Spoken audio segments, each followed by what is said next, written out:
Before you listen to this message, understand one thing. This isn't about comfort. It's about truth. And truth doesn't arrive gently. If someone has been heavy on your mind, if silence replaced what once felt intense, this message isn't a coincidence. It's the kind of truth people avoid because it exposes what fear tried to hide.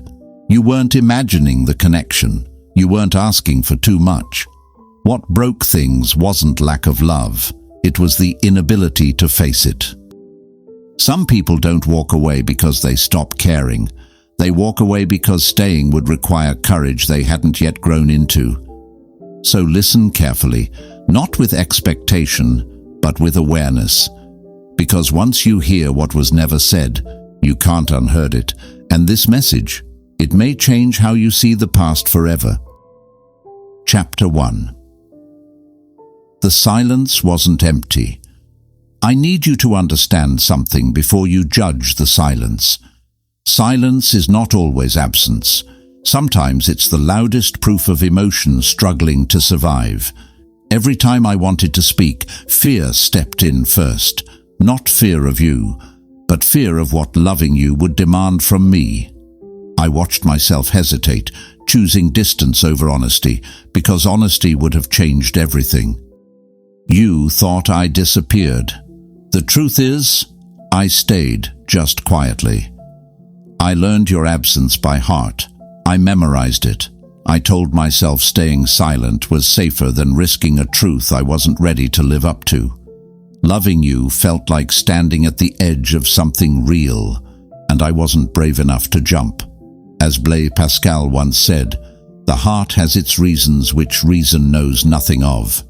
My heart knew, my courage didn't. Chapter 2. Why I chose distance. You believed distance meant I didn't care. But distance was the only way I knew how to protect something fragile, myself.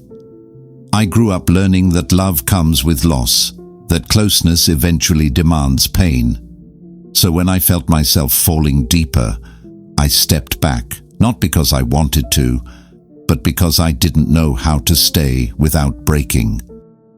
Every unread message felt heavy. Every moment I didn't reach out felt like betrayal. Yet I convinced myself that disappearing was kinder than showing up half-ready, half-healed. I didn't want to hurt you with my confusion, my fears, my unfinished self. Arthur Schopenhauer wrote, "We forgo 3/4 of ourselves in order to be like other people." I forwent honesty to look strong. Distance wasn't rejection. It was survival disguised as control. Chapter 3. The truth I never said.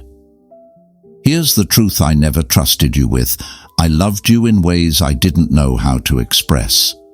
I loved you quietly, carefully, from behind walls I built long before I met you. You saw my restraint, but not the storm behind it. You felt my absence, but not the effort it took to stay away.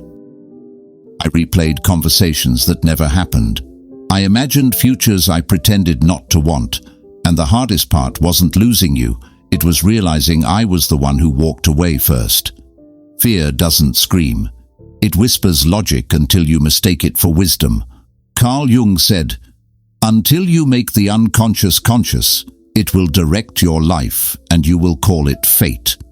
I called it timing, I called it circumstances, but it was fear, unchallenged and familiar, and you were the truth I avoided. Chapter 4. Why this message found you now.